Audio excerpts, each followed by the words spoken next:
Ok, senhores. Então, dando continuidade a esse assunto do CLP, hoje a gente vai começar a entrar na parte do software, né? Ainda não vamos fazer programação hoje, a gente ainda não vai fazer uma programação hoje, mas a gente vai começar a entender a estrutura para programar um CLP. Isso daí, entendendo essa base aqui de programação, a gente consegue desenvolver de uma forma tranquila. Então, por favor, se tiver dúvida, viu, Marcos? Eu sei que você pergunta bem, bastante, isso é importante, meta bronca aí. Então, qual é a ideia? Então, acho que vocês estão vendo aí na tela de vocês. Vamos dar uma lida aqui com relação ao chamado Program Scan, ou seja, poderia-se dizer que é o primeiro ciclo da execução de um programa no CLP. A gente hoje em dia, nosso dia a dia, podemos dizer assim, ele é trabalhado com programas. Todo mundo aqui utiliza um programa. O seu celular roda um programa, no seu computador roda um programa. Se você tem um relógiozinho hoje digital, com mais algumas besteirinhas, roda um programa. Você vai sacar dinheiro num banco, está rodando um programa. Você vai passar lá no VEM, lá do seu ônibus lá para pagar passagem, está rodando o programa. Você vai pedir um carro para pagar transporte, um Uber, um 99, está rodando o programa. Então, hoje, tudo o mundo se baseia em cima de programas. As coisas hoje estão funcionando na base de programas. As eleições, está rodando um programa, ou seja, tudo tem um programa por trás de todas as atividades que hoje a gente está fazendo. Mas o que é o programa em si? Né? O que é esse programa, esse software, que seria o nome mais específico, que existe no nosso dia a dia? Bem, percebeu-se que você consegue controlar, né, podemos dizer assim, equipamentos, dando instruções para ele. Essas instruções, no mundo digital, são justamente os comandos, as linhas de comandos que vai ser executado por esse equipamento. Né? Quando não existia o programa, essas instruções eram o que a pessoa dizia para outra. Só vá ali e levanta essa cadeira. O cara ia lá, exatamente. Isso. O cara ia lá, levantava a cadeira, né? Levanta da cadeira, senta na cadeira, corre, para, não sei o quê, tarará. Então, liga a luz, desliga a luz, aperta o botão. Então, isso eram as instruções que eram dadas às pessoas para executar determinada tarefa. Com a evolução da eletrônica, com a evolução da informática, como um todo, surgiram justamente comandos que eu poderia digitar e, de acordo com a estrutura desse equipamento, aí tem uma décadas de evolução, né? Não dá para a gente entrar no máximo detalhe, o equipamento vai lá e executa, certo? E aí tudo rola com programas. E não é diferente na automação, principalmente no CLP. Mas assim que eu ligo o equipamento, e aí entra esse detalhe do programa, o programa Scan, assim que eu ligo esse equipamento, ele vai ter que executar um primeiro comando. Né? Ele vai ter que iniciar por algum caminho. Tá? E esse início desse caminho, né, vai ser determinado pela estrutura de como você está programando. A partir daí, se você quer que esse processo se repita, ou seja, que ele, por exemplo, fique monitorando constantemente, né, variáveis para ele poder controlar, ele vai ter que ficar rodando, literalmente rodando em círculos. Então ele começa, vai no final, volta para o começo de novo, vai no final, volta para o começo de novo, e ele fica nesse loop infinito. Né? Eu poderia fazer um programa para ser executado uma única vez? Sim. Porém, ele vai lá, executa, terminou, acabou.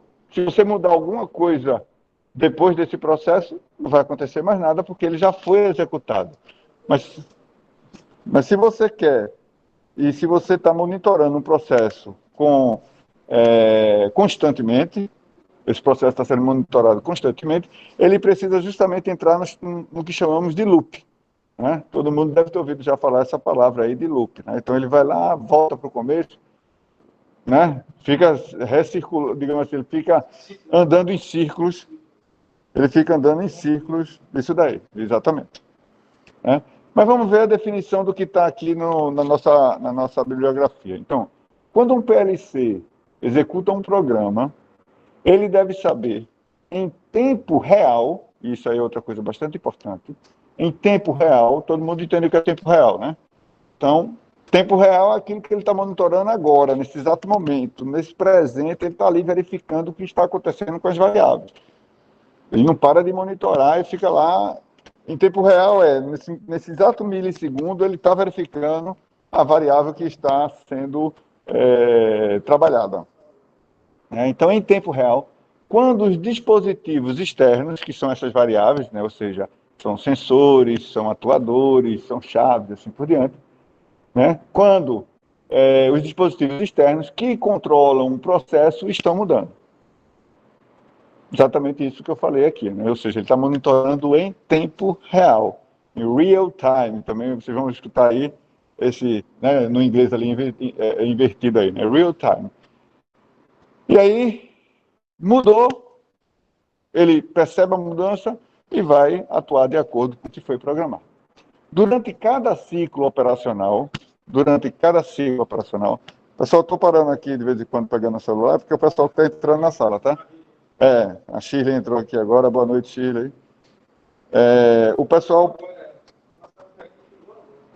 ou não, eu acho que ela deve estar no ônibus, talvez assistindo, né, Shirley? Não sei. Eu não sei se já está em casa ou não. Mas, se alguém tiver alguma pergunta, pessoal, por favor, falem. Ela está no ônibus, a Shirley.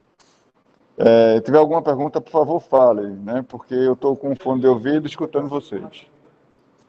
E aí eu não vou conseguir ver o que estão digitando por enquanto no chat. Então, voltando, durante cada ciclo operacional, ou seja, aquilo que a gente já falou, o programa ele tem início, meio e fim. Né? Então, quando ele termina o programa e volta para o início, é justamente um ciclo operacional. Ele executou todas as instruções que ele estava trabalhando e retornou para o início para voltar novamente enquanto o equipamento estiver ligado. Como eu já falei, eu posso também fazer um programa que ele só executa uma vez. Ele iniciou, terminou.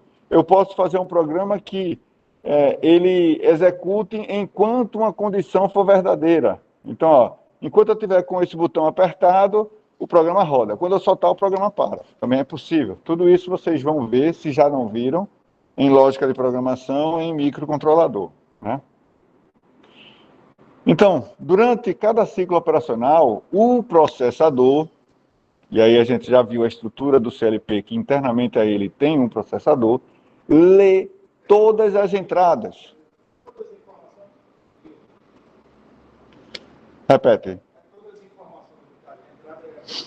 As entradas, aí agora vale relembrar o que a gente já viu. A gente sabe que o CLP tem a CPU, que é o processador, e tem os módulos de entrada e saída. Os módulos de entrada são justamente os pontos onde ele vai receber as informações dos dispositivos externos. Então, é uma chave, é um sensor, é um instrumento. Isso, as coisas que estão conectadas no CLP. Exatamente. Então, durante cada ciclo operacional, o processador, ele lê as informações que estão na entrada. E que informações são essas? Pode ser se a chave está aberta ou fechada, se o sensor está atuado ou não, se a botoeira foi pressionada ou não. Então, ele vai ler essas informações. Claro que nosso processo, ele não só tem um processo grande, ele não vai ter só uma entrada, ele vai ter diversas entradas. Então, é uma botoeira, é um sensor de temperatura, é um sensor de vibração, é um sensor de vazão, né? Então, ele vai ler primeiro, olha o detalhe agora desse ciclo, ele lê primeiro todas as entradas, ele vai ler a situação, o status de todas as entradas. Esse é o primeiro passo que ele faz. Quando ele lê, nessa leitura, ele só está vendo o que está na entrada. Ele não vai executar nada ainda. Primeiro passo, né? Vamos devagarzinho. Ele lê todas essas informações. Com esses valores, ou seja, quando ele lê essas entradas, ele aí sim vai processar as instruções, né? O programa que eu executei lá, e vai energizar ou desenergizar, ou seja, ligar ou desligar, né, as saídas de acordo com o programa que eu fiz. Eu programei, programa simples, ó. Se eu apertar esse botão, acende a luz. O que é que o processador vai fazer? Botei o CLP para funcionar. Ele lê a entrada, ou seja, o botão está pressionado? Tá. O programa diz, ó, botão pressionado, acende a luz. Ele leu, botão pressionado. O que é que ele faz na saída? Energiza a saída, acende a luz. Essa é a lógica mínima. Ele lê as entradas e, de acordo com o programa, atualiza as saídas, ou seja, liga ou desliga a saída, energiza ou desenergiza, porque aí depende, obviamente, do tipo de saída que vai estar conectado. Então, esse processo, ele é conhecido como o ciclo de varredura, né? Que é o chamado Program Scan. É o ciclo de varredura, né? Então, é justamente, leu as entradas, processa, atualiza as saídas. Depois ele vai entrar no loop, vai fazer mais algumas ações, vai voltar para o início de novo. Lê as entradas, processa, energiza as saídas. Volta para o início. Lê as entradas, processa, energiza as saídas. Certo? Vamos ver mais à frente uma figura que a gente vai entender melhor isso daí. Então, como eu falei, lê as entradas, faz a varredura do programa, executa o processo e atualiza as saídas. E o que faltou aqui, que eu deixei de falar, são as tarefas de manutenção que ele precisa fazer. É mandar a comunicação para um supervisório, verificar o status se tem alguma mudança interna nas memórias, fazer uma limpeza de dados e assim por diante. Então, como as entradas podem mudar a qualquer momento, esse ciclo ele se repete constantemente enquanto o CLP estiver no modo run. Em aulas anteriores, a gente deu uma olhadazinha na CPU, que eu tenho 3 modos lá, né? Eu tenho o modo de programação, eu tenho o modo remoto e eu tenho o modo de execução, o run. Tá? Depois a gente vai... Isso, normalmente depende, às vezes, até do modelo, mas a maioria é assim. Então, aqui está a figura que eu havia falado. Então, eu tenho um início, assim que eu ligo o CLP, eu atualizo as entradas, ou seja, eu leio todas as entradas, que status ela está, se a chave está acionada ou não, e aí a gente vai fazer depois, vai entender bem quando a gente começar a criar o programa. Roda o programa propriamente dito, ou seja, eu começo a processar as saídas de acordo com as entradas, atualizo as saídas, eu coloco as informações na saída, faço os trabalhos de cheque de memória, velocidade, serviço de requisição de comunicação, se vier alguma informação do CLP ou não, para atualizar, ou do supervisório, ou... Como é? Isso, housekeeping é a manutenção. Olha a Carol chegando. Pronto. Então, esse ciclo, pessoal, é justamente esse processo. Então, vocês observem, apesar de eu apertar uma chave e ele ligar uma saída, isso não é executado instantaneamente. Vocês conseguem perceber isso? Não é assim, apertei o botão, a saída foi atualizada. Não. Eu tenho um tempo de execução. Exatamente, fazer esse ciclo como um todo. Mas por quê? Mas por que a gente percebe? Por que as máquinas funcionam tão rápido? Porque a velocidade com que esse ciclo roda, esse programa Scrum, ela é altíssima. Né? Altíssima a que ponto? Depende do seu CLP. Depende do CLP. Isso, né? Exatamente. Depende da qualidade do CLP e, consequentemente, um custo embutido nisso daí. Então, tem CLPs com processadores rápidos, tem CLPs com processadores mais lentos, né? E aí eu vou usar o que e quando? Agora depende do seu processo.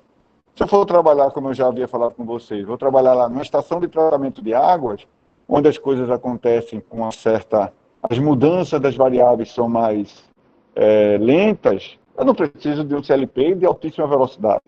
Mas se eu vou trabalhar com equipamento de energia, um equipamento que trabalha com grande velocidade no seu, né, no seu processo, aí eu preciso ter um CLP mais robusto, né? Isso. Ok, senhores de casa? Todos acompanhando aí? Alguém na escuta? Já estão dormindo todo mundo aqui? Estou fazendo inveja aqui a Professor, Marcos? estou aqui. Ah, tô na escuta aqui. Beleza. Ok. Mas, Rubenida, achei que você vinha para cá para fazer companhia a Marcos aqui, trazer o CLP para mostrar para ele. Foi, mas eu prometo que o próximo eu chego, porque eu cheguei muito atrasado, professor. Tá certo, então. Mas na próxima eu estou aí, viu? Com certeza. Beleza, vamos embora. Então, coisa importante a se saber para entender bem essa parte dessa estrutura. Então, o tempo que leva para completar um ciclo de varredura é chamado de tempo de ciclo de varredura, obviamente, né? Scan cycle time. E indica o quão rápido, olha o detalhe, indica o quão rápido o controlador pode reagir às mudanças nas entradas. Por quê? Quem é que vai alimentar a informação do CLP? É o módulo de entrada. O que é que ele faz assim que eu ligo o programa? Ele lê as entradas. Então, imagine que esse tempo de ciclo, né, esse tempo de varredura, seja lento. Poxa, ele lê as entradas, aí ele começa a executar o programa. Aí eu vou lá, antes dele terminar a execução do programa, eu mudo a entrada. Ele não leu a entrada, ele está no processo, ele está processando. A entrada mudou e ele ainda está processando. Consegue perceber isso, Marcos? Entendeu? Então, assim, ele mudou a entrada. Poxa, a entrada mudou, era para desligar o equipamento. Pô, mas eu estou no meio do processo, eu já li as entradas. Quando eu liguei, não tinha nada disso. Quando eu li, não tinha nada disso. Eu estou lá processando, para depois atualizar a saída. Então, esse ciclo de varredura, esse tempo de ciclo de varredura, ele é importante para o que eu já falei. Se eu tenho um processo que muda muito rápido as variáveis, eu tenho que ter um CLP que tenha um tempo de ciclo de varredura bem pequeno, para que ele lê as entradas, processe e volte, leia de novo. Porque aí dá tempo ele perceber se tem alguma mudança na entrada. Certo? O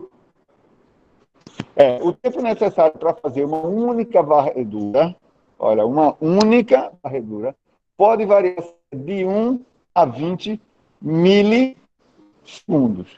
É rápido, né? É rápido. Mas tem processo que isso ainda é lento. Então, tudo depende do seu referencial, mas bem rápido.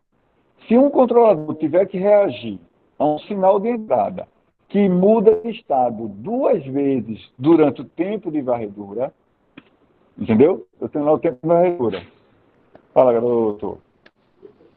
E aí, beleza? Não, tranquilo. Tá bronca. Senta aí. Vocês acompanhem. A gente está com o pessoal em casa também aqui pelo ponto. A vacina agora é transmissão ao vivo agora aqui, com os espectadores, mas tudo bem, vamos lá. Estou entendendo aí, pessoal? Então, se eu tenho, né, uma variável que muda muito rápido, por exemplo, 2 vezes antes desse tempo de varredura, possa ser que o CLP ele não detecte essa mudança. Ah, mudou a entrada, foi lá, ele está fazendo a varredura. Talvez você vai acompanhar no decorrer, Lucas. Ele está fazendo o ciclo de varredura. Né? Ele começou a programar, a entrada mudou 2 vezes. Né? Foi muito rápido a variação. Ele não percebeu essa mudança. E isso pode causar problema no processo.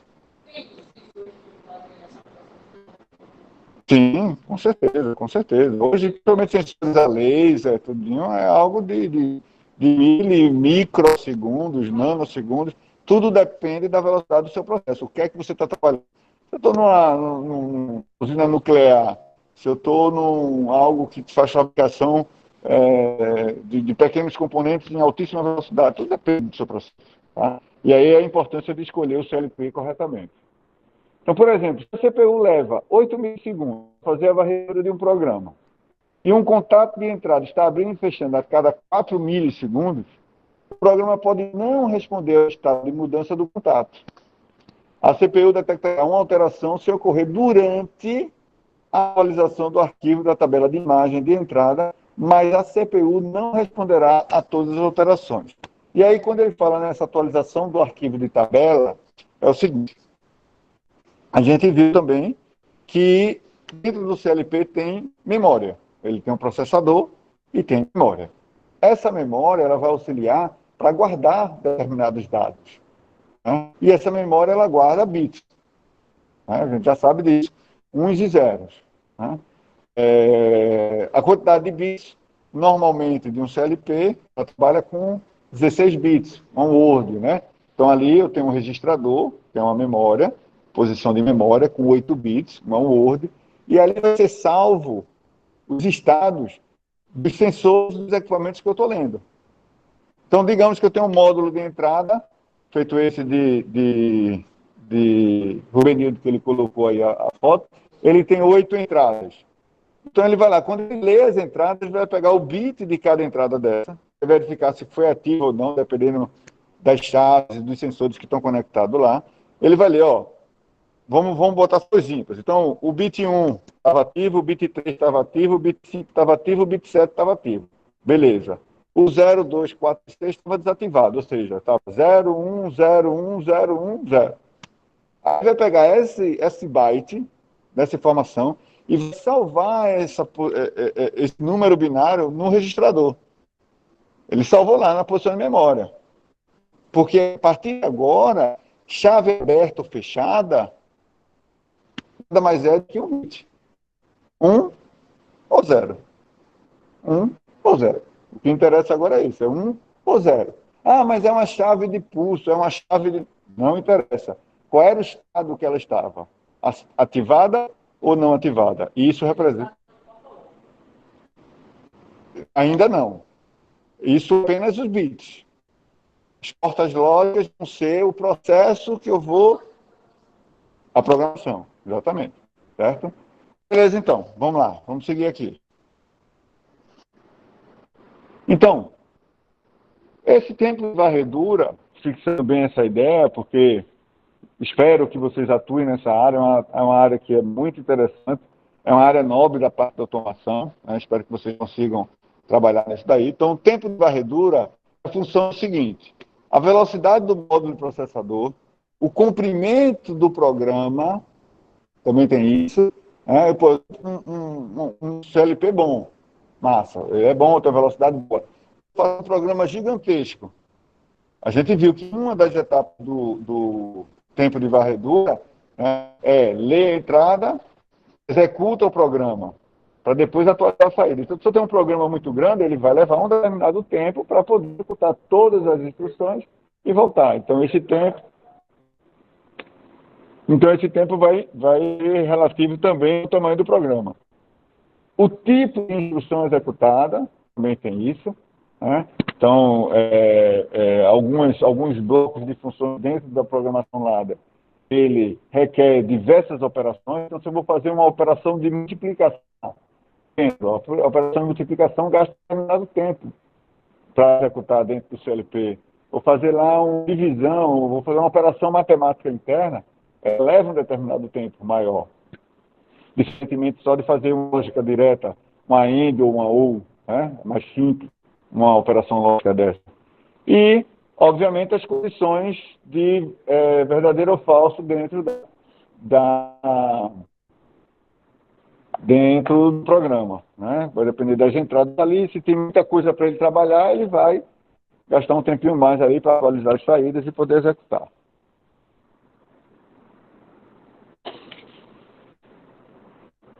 Ficou bem pequenininho aqui, mas vamos continuar lendo aqui. Então, a varredura é normalmente um processo contínuo e sequencial da leitura dos status de entrada, estou repetindo bastante isso, avaliação da lógica de controle e a atualização das saídas. A figurazinha aí mostra mais ou menos o seguinte: uma visão geral desse fluxo de varredura. Para cada linha executar, né? E aí a gente já viu na aula anterior que isso aqui é tipo, como se fosse uma instrução, né? Uma linha de comando, que vai ter uma lógica aqui dentro para poder atualizar a saída, e tem os dados de entrada, e eu tenho a saída. Né? Então, para cada linha dessa entrada, o processador vai examinar o status de bits da tabela de imagem, que é essa posição de memória que vai estar lá, como estava no momento da leitura, os status da entrada. Então, ele vai dar uma verificada, fazer essa comparação, né? Verificar se a lógica é ativa ou não. Ó, a chave estava aberta. Estava aberta? Estava. Então, ativa esse contato. A outra chave também estava fechada. Então, opa, estava fechada, então ativa o contato. Então, ele vai gastar esse tempo, só para ter essa ideia geral. Depois disso, ele vai ver a lógica, né, para determinar a atualização da saída. Então, ele vai verificando linha a linha todas as lógicas, atualiza as saídas, atualiza onde? Nessa tabela tem uma posição de memória, ele pega os dados que foram calculados dentro da lógica e atualiza a posição de memória, né? Copia essa tabela daqui para todos os terminais de saída, ou seja, os 6 relézinhos lá de saída do programa. Ele vai dizer, ó, a posição 1 está ativa e as demais estão desativadas. Aí ele vai pegar aquele registrador, aquela posição, aquele número binário e vai jogar na saída. Quando ele jogar isso, aí ele vai fechar o relé 1 e liberar os outros. Então, isso é um passo a passo de como o relé faz a leitura, o processo, a leitura, para a memória, executa o programa, vê instrução a instrução, como estão as condições das chaves que fazem parte do programa. Atualiza a saída e joga na memória. Pega essa memória e coloca na saída física propriamente dita, ou seja, relés nas chaves de saída. Então tem todo esse passo a passo que está. E aí, copia o estado da tabela na saída,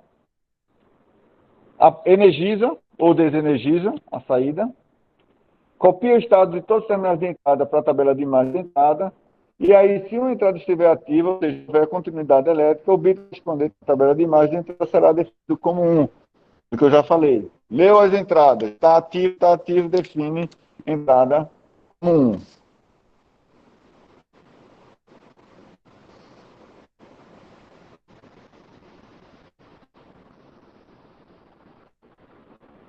Aqui a gente começa a ver uma linha de comando da programação em ladder, né? Aqui é uma rede, e aqui eu tenho uma lógica embutida. Que lógica é essa? Se está ativado o contato S1, a saída vai ser ativa. Só isso. Pode ser representada, pessoal, da seguinte forma. Isso aí a gente vai observar muito quando a gente estiver monitorando em tempo real o funcionamento da nossa lógica. Se a chave está, observe aqui nesse detalhe, L1, S1 está fechada, se eu estou monitorando o status de cada chave dela, dentro do meu programa vai aparecer a condição em que esse contato endereçado a essa chave está. Chave fechada, esse verdinho aqui, por exemplo, indica que a chave está ativa. Então, ele representa, eu nem preciso mais olhar para a chave, eu sei que ela está ativa. Exatamente. Daí, isso aqui é para todo CLP tem isso daqui? Não. Aí vai mudar de fabricante para fabricante, de programa para programa. A representação é individual. O que importa é o seguinte, e aí vale a lógica do funcionamento. Você sabe que entrando uma informação no seu modo de entrada, ativando um ponto, né, um pino na entrada, o seu software, quando estiver no modo de monitoração, ele vai representar essa entrada ativada. Como? Depende do programa. Depende do programa. Então, vamos seguir aqui. Tá. E, obviamente, continuando no mesmo slide, a chave está ativa e representa que existe uma continuidade, ou seja, é como se eu tivesse aqui, já falei, né, fechando o circuito, né, fechando o circuito e ativa a saída. Né? Nesse momento ele está representando a saída ativa. Pelo ciclo do programa, ele vai atualizar a tabela de saída e vai, então, energizar propriamente dito o módulozinho de saída para poder ligar o equipamento, certo? E a linha 2, ao contrário, né? A chave S2 está aberta, observe que ele não indica em nenhum momento, na execução do programa, as chaves ativadas, obviamente porque ela não está ativada. A gente vai representar isso e vai conseguir enxergar isso quando começar a programar o nosso simulador. Então, vejamos, vamos seguir aí mais uma vez o passo a passo. Os programas em ladder, eles processam as entradas no início da varredura e saídas no final da varredura. A gente já sabe disso, já entendemos isso daí. A cada linha executada, o processador vai fazer o seguinte. Ó, aqui eu já tenho um programa com 1, 2, 3, 4, 5 linhas. Com algumas lógicas, né? Cada linha dessa é uma lógica diferente. É uma lógica diferente, é o que a gente vai aprender a fazer. Né? Cada dela é uma lógica diferente. Aqui é visual. A gente vai ver outras linguagens de programação. Mas a gente vai focar mais em ladder, que é essa daqui. A gente vê que também tem códigos que são feitos. Isso. O básico a gente vai aprender e vai entender. Com esse básico já dá para fazer muita coisa. Então, vamos primeiro o que é que ele faz no início. Primeiro, como eu já falei, atualiza a tabela de entrada, verificando os status do meu entrada. Né? E aí essa tabelazinha aqui em cima, para quem está aí em casa aí vendo aqui. Nessa parte de cima dessa figura tem aí o input. Deixa eu olhar aqui mais perto para vocês. Entrada de alguma coisa. Estou nem conseguindo enxergar aqui. Essa máscara, com um óculos e com outro, que o cara não enxerga não. Só estou vendo reflexos. Pois é, eu estou querendo tabela.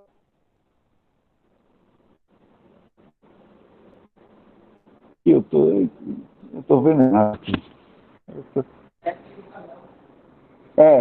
Tá. Tabela de imagem de entrada, ok. Input Image Table, exatamente. Então, eu leio as entradas e atualizo nessa tabela as posições. Então, aqui eu sei que determinadas chaves estão ativas. Tá? Pessoal, isso daqui, para a gente, mais à frente, não vai ser transparente. A gente nem vai se preocupar com isso. Eu só quero que a gente entenda aqui como é o processamento feito internamente da CLP. Mas depois o que a gente vai se preocupar é só com isso aqui. Só com esse miolo aqui. Ou seja, só com a programação provavelmente. Essas tabelas de imagem de saída, de entrada, não importa. O sinal chegou, vou lá medir. Na entrada. O sinal chegou. A lógica diz o quê? Se o sinal chegar aqui, tem que ativar a saída. A saída ativou. Então, está funcionando.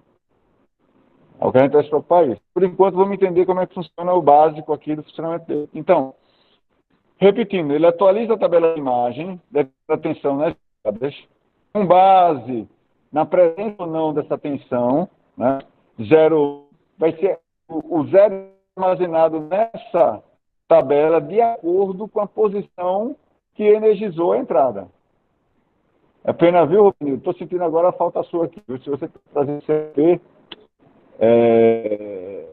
a gente está aqui fisicamente agora o seu CLP para entender bem, mas a gente vai ter ainda oportunidade. Eu trago, viu, professor? Eu trago na próxima, não?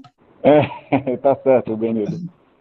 Então, beleza. Ele atualizou essa tabela. Ok, vamos seguir.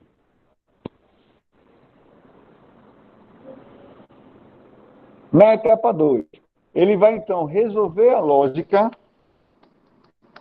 né, para determinar se tem uma continuidade lógica. O que é essa continuidade lógica, pessoal? Poxa, se eu fosse pensar do modo elétrico, seria o fluxo da corrente, concorda? Fechei uma chave, pulou corrente, energiza a lâmpada, acende a lâmpada. Mas aqui a gente pensa numa continuidade lógica. Se a gente olhar para essa primeira linha, eu tenho dois contatos, simbolicamente representados, que não estão ativos. Então, são contatos em O ou em A, normalmente abertos, e que ele só vai fechar se eu ativar. O que é ativar? É entrar com um bit 1 lá no meu módulo de entrada. Eu energizar o módulo de entrada. E quando eu ativar o módulo de entrada, ele vai para 1. Ele fecha, ele ativa, fecha. E o segundo também foi ativo, então ele fecha. Então, observe que agora, daqui para aqui, eu tenho um potencial, ele vai ter uma continuidade, poder, então, energizar na saída. Isso é o que a gente pode chamar de continuidade lógica. Né? Porque, de fato, não vai estar passando corrente nenhuma aqui, vai estar passando, não tem tensão aqui, não tem nada. Isso é um programa. Né? Ele está executando apenas ele está representando graficamente que para que eu energize essa minha saída, eu tenho que fechar o circuito. E aí esse circuito é representado por essa simbologia, onde eu tenho dois taps, que são duas chaves. Quando as chaves fechar, ligo daqui até aqui e ligo a minha saída. Só uma ideia, né? uma representação lógica. Então, o processador faz a varredura do programa, avalia a continuidade a cada linha, referindo-se à imagem de entrada para ver as condições de entrada estão sendo atendidas. Ou seja, chave 2 estava fechada. Opa, chave 1, chave 2, fechada. Aí ele faz o programa. Se as condições, né, que controlam a saída forem atendidas, ou seja, está ativa a entrada, o processador, então, grava imediatamente, olha o detalhe, imediatamente grava em sua localização de memória, notificando que a saída será ligada. A saída será ligada. Por que eu estou dizendo esse será? Porque a gente viu que ele tem que terminar todo o programa para poder atualizar a saída. Certo? Então, ela será ligada. E aí, inversamente, as coisas que estão desligadas, né? Porque a pode mudar e ele pode ter que desligar também o equipamento. Ok? Se ele coloca o nosso código de programação, se a parte do chave for reguladas, ele nesse sistema. Aí dá um erro. Ele vai dar um erro. Como um programa, você fez sintaxe errado, eu estou errado. Você primeiro vai ter que compilar o seu código. Você vai compilar e aí vai detectar se tem um erro grave ou só uma advertência, por exemplo. Ele nem deixa gravar. Ele nem deixa. Aí você digitou errado. Você digitou errado o programa. Aí ele manda compilar. Aí ele vai dizer, ó, está errado, tem alguma coisa escrita errada aí. Né?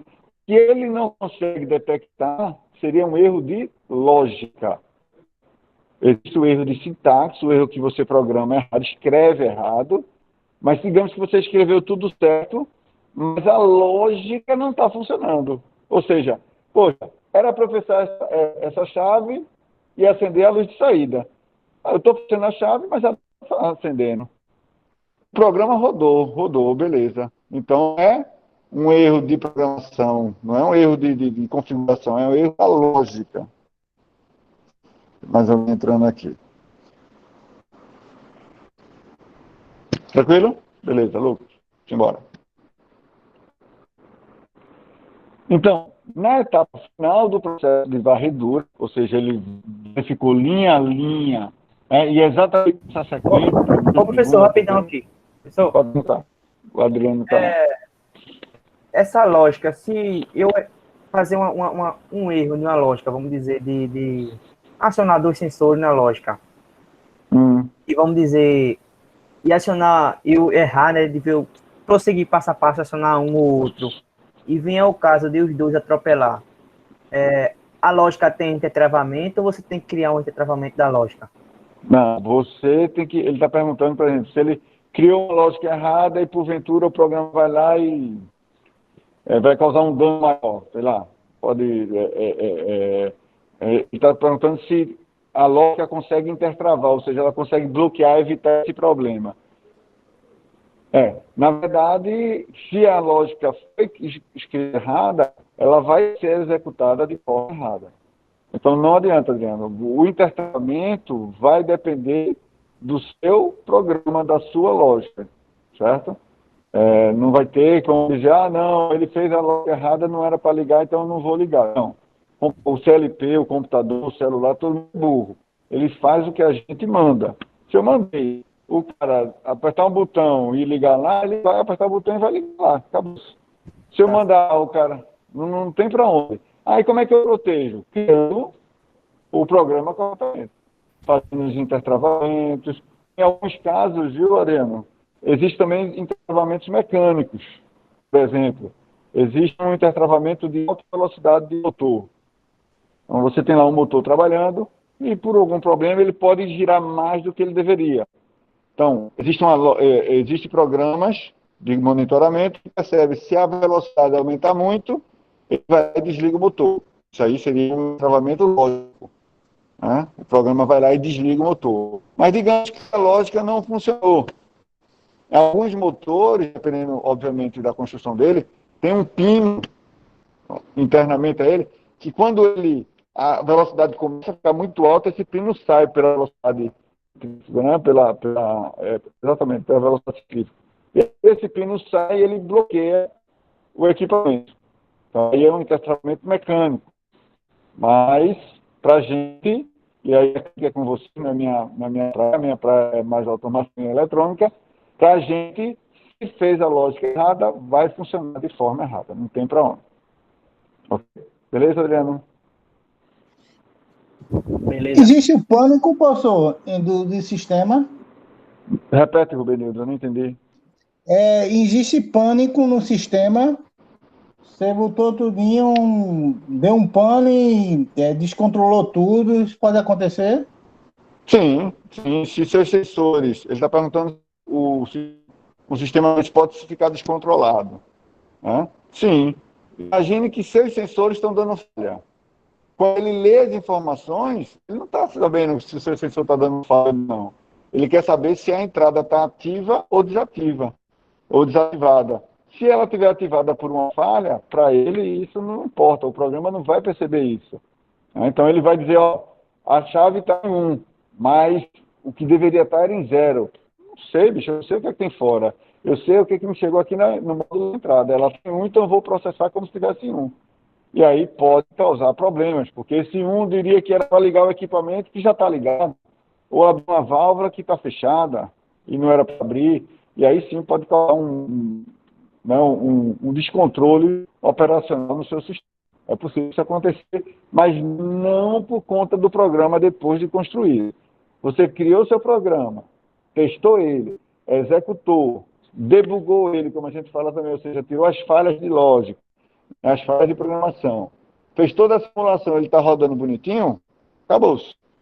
Se der problema agora, problemas externos. É um sensor que não está lendo corretamente, é uma saída que não está sendo ativada corretamente, é uma energização que está com problema externo, mas o programa não é mais para dar problema, certo? Agora, como todo programa, viu, pessoal? Como todo programa, principalmente programas grandes, existem erros de programações que só são percebidos depois que o programa está rodando por longos e longos tempos.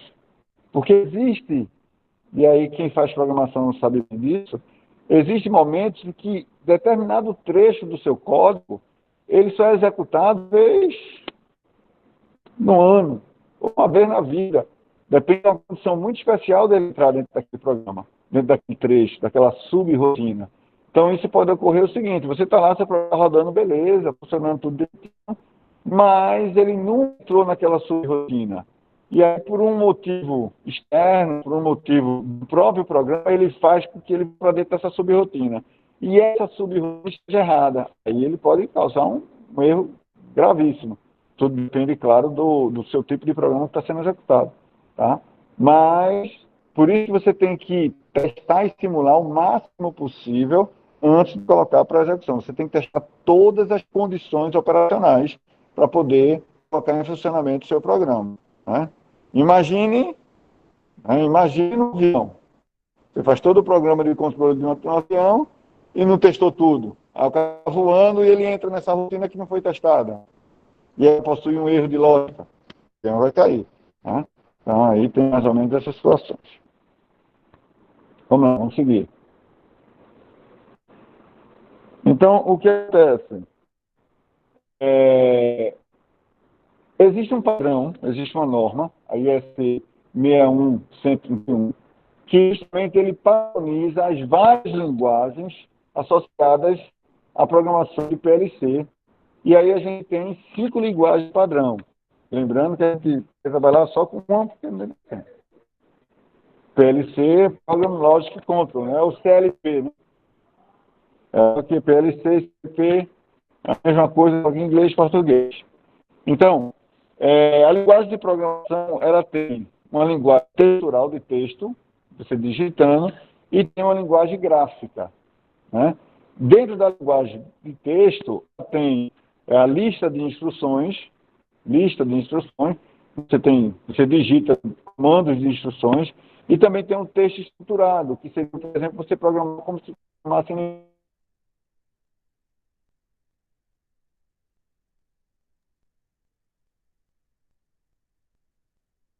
PLC, como chamado de texto estruturado. E na linguagem gráfica, existe o diagrama ladder, que é a linguagem que a gente vai focar um pouquinho mais.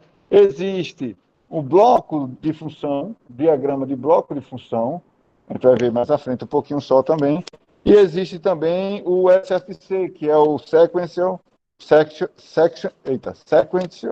Function Chart, ou seja, é como se fosse um fluxograma, tá? O chamado SFC. Então, tudo isso é normatizado, tudo isso existe, a IEC 61131 que estabelece daí. Então, quem tiver curiosidade, eu aconselho dar uma entrada aí na IEC para dar uma olhada. Vamos lá, deixa eu passar aqui para a próxima. Então, falando um pouquinho de cada um. Então, o diagrama ladder, uma representação simbólica de instruções organizadas em degraus, como vocês viram, né, aquelas linhas uma abaixo da outra, né, por isso que é ladder de escada, né, em degraus semelhantes ao diagrama esquemático formado em escada, que é o diagrama a relé, né, aquele circuitozinho a relé que você também tem uma programação, o desenho bem parecido nessa condição. O bloco de funções, hoje também chamado FBD, né, a sigla dele, é uma representação gráfica do fluxo do processo usando blocos de interconexões simples e complexos. Aqui a gente não tem ainda nenhuma, mas vou mostrar mais à frente. O SFC, que é justamente semelhante a um fluxograma. Então, uma representação gráfica das etapas, ações e transições de interconexão. Se eu conseguir, dependendo do desenvolver, a gente vai trabalhar com algo semelhante ao SFC, porque facilita muito na programação quando você quer fazer um sistema de ações sequenciais. Por exemplo, tipo uma furadeira automatizada. Você quer que ela ligue o motor, depois de ela deixa para furar, desça rápido, quando chega perto, ela desce devagar, fura, ela volta devagar, quando ela sai da chapa do material que ela furou, ela sobe rápido e fica executando esse processo, ou seja, é um processo repetitivo, um processo sequencial. Então, às vezes, você fazer um diagrama gráfico, né, mostrando essas etapas, facilita muito para depois eu programar nada. A gente vai tentar, consegue alcançar isso daí. Lista de instruções, que é uma linguagem de baixo nível, baseada em texto que usa instruções mnemônicas. Essas instruções são instruções das lógicas que a gente conhece, né? AND, OR, AND, NAND, START, são alguns comandos básicos. Né? E o texto estruturado, que é uma linguagem de alto nível, baseada em texto, como, por exemplo, C, Pascal, desenvolvida especificamente para aplicações de código industrial. Claro que o que a gente vai trabalhar é ladder. Não adianta eu dizer todos os comandos aqui, vai acabar saindo sem saber nada. Ladder, pelo menos você encontra em todos os CLPs. Tá? Texto estrutural, nem todos. Lista de instruções, a maioria. Né? SFC, nem todos. Né? Diagrama de blocos, nem todos. Ladder vai ter em todos. Todos. Eu não sei. Tem que dar uma...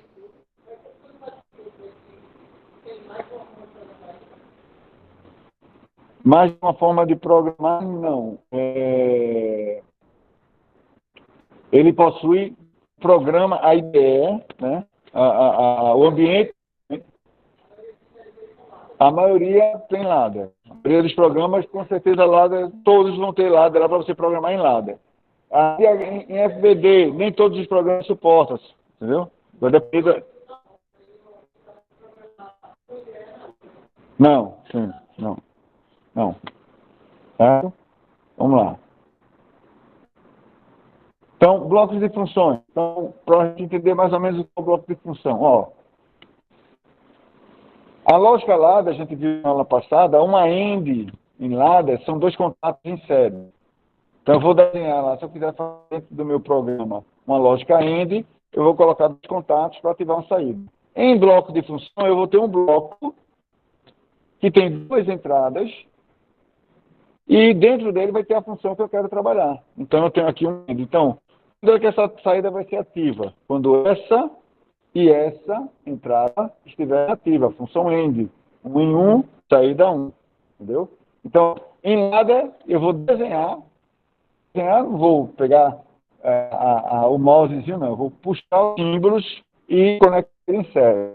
Em bloco, eu vou pegar essa função e apenas endereçar também as entradas A e B e interligar a saída.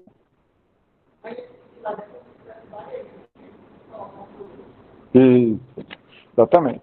Tá? Então, essa é a ideia. Então, o bloco de funções para programação de controle lógico está ganhando uma aceitação boa porque você consegue, em uma folha de... depois eu vou trazer para vocês, eu acho... Depois eu trago. Eu tenho um diagrama lógico que utiliza bloco de funções. E aí você vê que você consegue... Ele tem a facilidade de interconectar de forma mais visual os sensores, as entradas que estão uma influenciando na outra. O lado é você tem uma... Exatamente. O lado é você tem uma... Em alguns momentos você meio que se perde na sequência lá, porque você tem um sensor aqui, um sensor lá embaixo, dois contatos distantes que influenciam a determinada saída, você não consegue ver muita conexão entre eles. Já no diagrama de blocos, função de blocos, blocos de função, ele consegue ser, como você bem falou, intuitivo. Em vez do contato clássico, né, do ladder, ou da programação a relé, os blocos apresentam a imagem gráfica para o programador com algoritmos subjacentes já definidos, ou seja, eu já tenho as lógicas prontas. Para eu fazer uma AND, eu tenho que saber disso, que é um depois do outro. Se eu quiser fazer uma OR, eu tenho que saber que é isso. Ali, eu vou lá, pego o OR, está aqui. Bota a entrada, eu já sei que ele está fazendo uma OR. Se eu olhar para cá, se uma pessoa que não sabe olhar para cá, ela vai dizer, pô, que lógica é essa? É mais difícil. Já olhar para cá, ela vai dizer, pô, isso aqui é uma lógica OR. Né? É bem mais simples. Então, o programador simplesmente completa a informação necessária dentro do bloco para completar aquela fase do programa. A figura aí mostra justamente o diagrama de bloco de funções equivalentes aos contatos de ladder e bloco.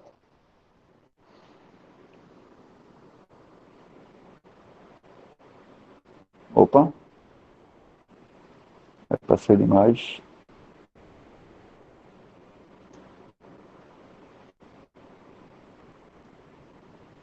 Tá, então aqui, essa ideia que eu já falei, ó. Uma lógica AND. Sensor 1, sensor 2, saída. Beleza, fiz em ladder. Se fosse em FBD, né, em bloco de função, pegar um módulozinho da AND, interliguei, enderecei o sensor 1 na entrada, sensor 2 na outra entrada, e a saída, interliguei endereçando a saída do meu CLP. Tá bom. Olhando para aqui, eu sei que essa função daqui é uma AND. A PL1 é só a saída, o nome da saída, o endereço, né? Que é igual aqui, ó. Né? Só está representando, comparando. É uma luzinha de alerta, né? Então, aqui só estou comparando justamente que essa lógica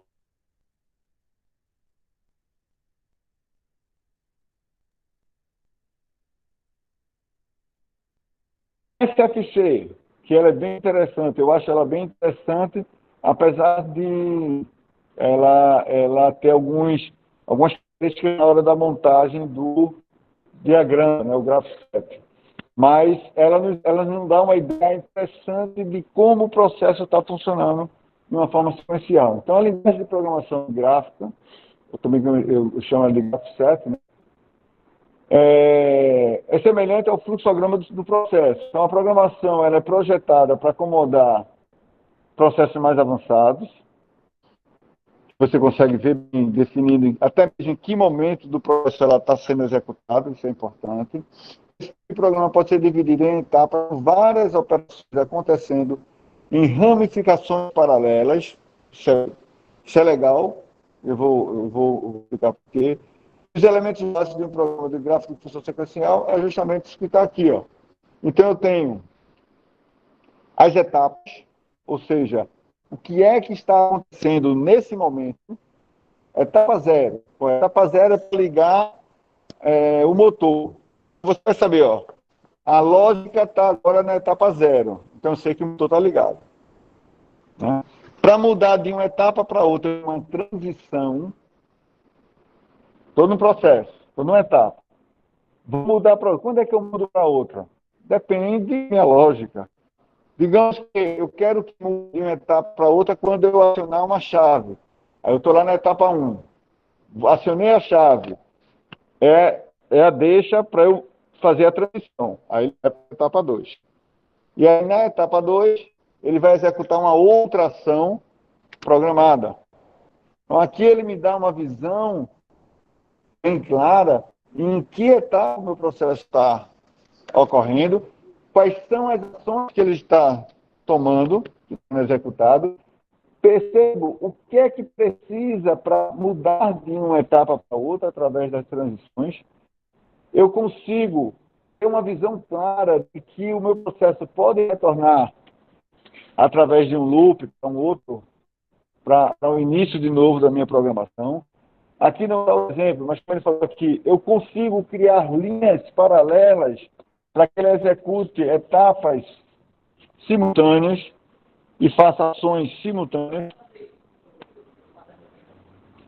Dá sim, dá sim. E é justamente o que a gente vai ver. A gente vai desenhar algo parecido com o graph set e transformar em ladder.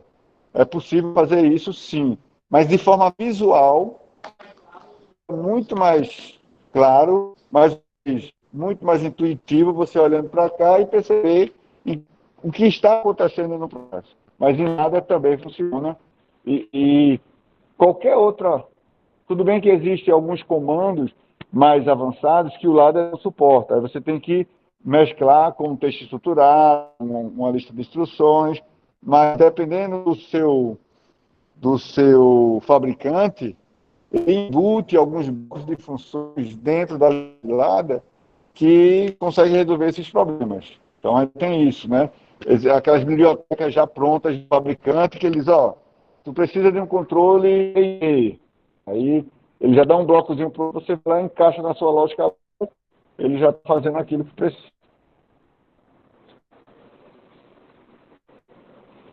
Pessoal, está online ainda aí, pessoal? Está um silêncio nessa sala de aula online aqui. Ok, professor. Eu estou aqui. Beleza, agora, professor, agora está cortando muito, viu? Não sei se a minha internet é a sua, viu? Certo, eu não sei que eu estou na internet. É a minha mesmo, é? Falando que está cortando muito. Tá travando. Eu pensei que era a minha também.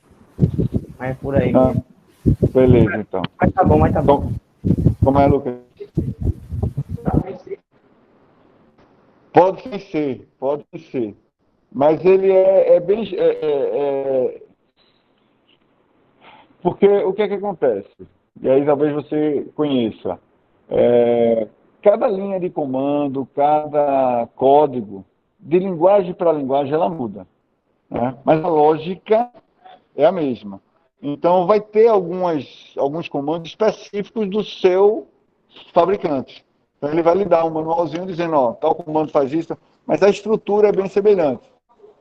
Isso, exatamente. E a sintaxe, a pontuação, que um termina com ponto e vírgula, o outro não precisa, o outro termina com arra, porque aí depende do programa, certo? O texto estruturado, então, é uma linguagem de texto de alto nível, usado principalmente para implementar procedimentos complexos que não podem ser facilmente expressos em linguagens gráficas. O texto estruturado usa instruções para definir o que executar. Isso aí a gente nem vai chegar perto. Tá?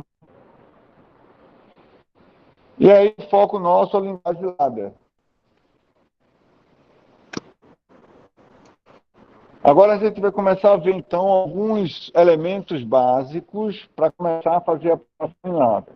Hoje a gente vai entender aqui 3 elementos básicos de como eu posso programar e vou tentar fazer um exemplozinho aí no nosso programa do RS Logix, né? Para quem, você não estava aqui, Lucas, mas para quem não tem um computador, para baixar um programa no CLP, baixar um programa no celular, tem diversos programas de simulador no celular, em ladder, dá para botou CLP simulador ou ladder simulador, apareceu uma porrada, alguns bem avaliados.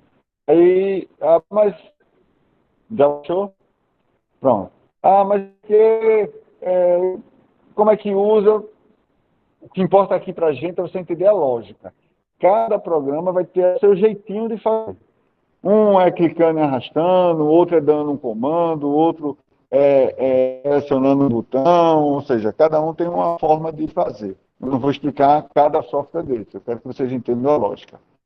Então, repetindo, de casa aí, presta atenção. CLP trabalha com 2 variáveis, analógicas e digitais. A sua maioria digital. Por quê? Porque o mundo digital, o mundo eletrônico em si, ele trabalha com bits. Ele quer saber se o equipamento está ligado, se está atuado, se não está atuado. E mesmo que eu tenha uma variável analógica, para eu poder processar ela, eu tenho que converter ela numa variável digital. Ou melhor, num número binário, que vai representar esse valor analógico. Por exemplo, eu tenho um sensor de temperatura que está indicando 100 graus. O número 100 em digital não existe. Não sabe o que é 100.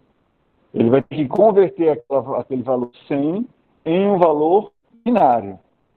A partir daí, sim, com esse valor binário interno ao meu processo, ao meu equipamento, ele vai trabalhar. E vai depois fornecer um resultado na saída que, para o usuário final, tem que mostrado no que eu entendo, no sistema decimal. Então, ele vai lá e converte de volta em valores para um sistema decimal, valores analógicos, né? E aí representa na minha saída, seja no display, seja no computador, tela do computador, né? Não importa onde vai sair, mas vai sair um valor que eu entendo. Ele me deu 100, vai chegar lá no meu computador 100. Mas nesse meio do processo, toda uma transformação de analógico para digital, de analógico a segurança. Trabalha. Então, vamos lá. Então, a representação de contatos e bobinas, que a gente já vem falando, são os básicos do conjunto de instruções do diagrama de lógica ladder. Os 3 símbolos fundamentais que são usados para traduzir a lógica de controle do relé. Entrar em contato com a lógica simbólica, olha só, eu tenho a lógica de contato e a lógica simbólica, já falou, esqueci até como eu falei, aquele circuito fechado lógico, né? Tem um circuito, o circuito lógico. Então, e aí são 3 contatos. Num RS Logics, né? que é o que essa bibliografia trabalha. Ele chama do seguinte, ele chama do XIC, que é o Examine-se fechado, né? Examine if closed, né? O XIO, Examine-se aberto, e o OTO, que é Output Energize, que é atualiza a saída, energiza a saída. Então, cada uma dessas instruções, e observem agora, isso são instruções. É um contato, simbolicamente, nos parece ser uma chave que abre e fecha, mas isso é uma instrução. Eu estou dizendo ao CLP o seguinte, ó, quando eu boto ali o desenho de um contato aberto, né, esse desenhozinho aqui, ó, eu estou dizendo para você verificar o seguinte, ó, verifica se a chave lá no módulo de entrada, né, está aberta, ou verifica se ela está fechada. Então, se ela está aberta, beleza, eu vou executar o meu programa de tal forma. Se ela está fechada, eu vou executar de tal forma. Então, isso aqui é uma instrução que eu estou mandando o CLP, o processador, e buscar a informação se aquele endereço daquela chave que eu programei aqui está aberto ou fechado. Vamos continuar e a gente vai entender quando colocar na prática. Cada uma dessas instruções se refere a um único bit de memória do PLC. De memória, Daí, mas não falou que ele vai na saída? Sim, mas a gente viu anteriormente que no momento que eu faço a leitura das entradas, eu pego os valores dessas leituras, 1 e 0, e salvo onde? Numa memória, uma tabela de memória de entrada. Aí eu vou lá nessa memória e verifico, se o bit lá está 0, representa que a minha entrada está ativada. Se o bit lá está 1, representa que a minha entrada está ativa. Então ele vai lá, pega esse bit de memória, que vai ser especificado pelo endereço da instrução. Que endereço é esse? Esse contato, ele está ligado aonde? Em que parte do meu módulo de entrada? Está no pino 1, está no pino 2, está no pino 3, eu tenho que dizer, tenho que associar esse contato, esse XC, está ligado, está endereçado para o pino 2. A gente vai ver como faz esse endereçamento. Então, aí ele vai lá. Na posição de memória do pino 2, está 1 ou 0? Está 1. Quer dizer o quê? Que a chave que está conectada a esse pino 2 está ativada. Vamos chamar de ativado e não ativado. Porque poderia ser uma chave normalmente fechada. Né? Tem que ver isso, exatamente, depende do que vai usar. Embora, justamente, o examine-se aberto e o examine-se fechado, né, a XIO e o XIC, sejam representados por símbolos que se semelhem a um contato de ré normalmente aberto e normalmente fechado, né? Eles representam, graficamente, você acha que é um contatozinho aberto e um contatozinho fechado. Né? Embora ele represente dessa forma, eles não funcionam como contatos de relé, como é no diagrama de circuito a relé, né? Diagrama de circuito. Você vê lá a chavezinha, o rézinho aberto e fechado. É só uma simbologia. Em vez disso, eles operam com comandos que examinam o valor 0 ou 1. É isso que eu já venho falando aqui. Ele manda o processador verificar, a entrada está ativa ou desativa. Né? E aí, esse valor 0 ou 1, né, determina a condição lógica verdadeira ou falsa, ativada ou desativada, 1 ou 0, assim por diante. Ok? Beleza, então. Vamos lá.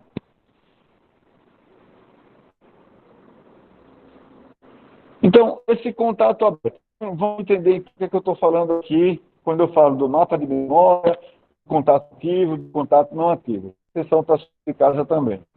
Imagine aqui o meu módulo de entrada do meu CLP. Ok? A gente vai depois fisicamente, mas aqui a gente já viu várias imagens, né? Mas embaixo um CLPzinho que dá para enxergar depois, e o Benito vai trazer o dele também para enxergar também. Então, eu tenho esse módulo de entrada. Fisicamente, existe uma chave conectada a ele. Em qual porta? Em qual pino? Desculpa, estou lá, estou com o pino 0 livre. Chavezinha de fenda, boto o fio, conecto a minha chave. Tem 3 ocupados, eu vou no vazio, coloco lá, fica vazio. Mas cada um desses tem um endereço, tem uma posição. A chave pode ser uma botoeira, pode ser um sensor, pode ser um fio de curso, entendeu? É uma informação, um equipamento que está conectado nele. Pode ser um sensor de presença, tá? Então aqui a gente está representando só por um botãozinho, tá? Então, quando eu aperto isso daqui, eu estou energizando a minha entrada. Eu estou ativando a minha entrada. Ok? Quando o programa roda, rolando lá para o início da aula, no meu Program Scan, na minha varredura do programa, ele atualiza as entradas. Então, quando ele atualiza, ele vai lá na tabela de memória das entradas, pega os valores e salva nela. Só que falou 1, 0. 1, 0 depende de quê? Se a entrada está ativa ou não. Então, vamos ver aqui. Ó. A figura não ajuda muito, mas eu tenho 0, 1, 0, 1, 2, 3, 4. 0, 1, 2, 3, 4. Então, pin 4, posição 4, está em 1. Então, salvei na minha memória, posição 4 da minha memória em 1. Ok? Beleza. Quando o programa vai ser executado, eu dou a instrução para o processador. Examina se, aqui está um I, se a I de entrada, se a entrada módulo 1, esse módulozinho, que eu posso ter módulo 1, posso ter módulo 2, 3, né? Na posição 4 está ativo, dei o comando, dei a instrução para o processador. Verifica se no módulo de entrada, o módulo 1 de entrada, na posição 4 está ativo, aí ele vai lá na memória e verifica a posição 4 em 1. Ou seja, a entrada está ativa. Aí ele vai e indica que a entrada está ativa. Se ela está ativa, a condição é verdadeira. Se ela é verdadeira e aqui na saída tem um equipamento para ligar, poxa, verdadeira é aqui, ativou a saída, também vai para verdadeiro ativo. Certo? Beleza, então. A outra situação seria, agora a situação contrária. Eu estou com a chave aberta, ela está em 0. Porque não está energizado, não está ativo. Leu as entradas, atualizou a tabela de memória e eu dei o comando para o processador. Vai lá no módulo 1 de entrada, posição 4 e vê o status. Ativo e desativo. Ele vai lá e vê 0. Está desativado. Então, a função é falsa. Não está ativo. Sim, aqui no seu módulo de entrada, no seu CLP, ele indica. Tem 8, certo? Ele indica assim. Essas daqui 01. Não, o LED é só visual, não é memória. Exatamente. Se está energizado. Certo? Eu vou ter um outro módulo com essa função. É feito o próprio switch também. Às vezes você vai lá e você indica qual porta está conectada. Né? É a indicação visual de quem está ativo. Tranquilo? Então, a lógica eu vou ter outro módulo com essa função também.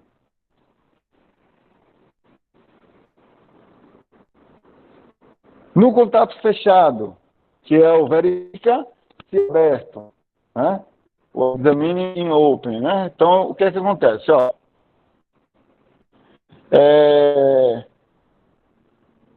Vai e aperto, né? Eu vou lá e aperto ele. Quando eu apertei, eu energizei. Salvei. Salva aqui, não foi?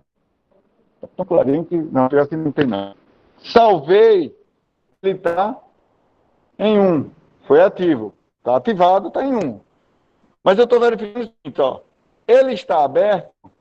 Estou perguntando, ele está aberto? Se ele está ativo, ele está verdadeiro. Né? Então, ele está aberto? Não, não está. Então, eu não ativo o contato. Porque ele está fechado.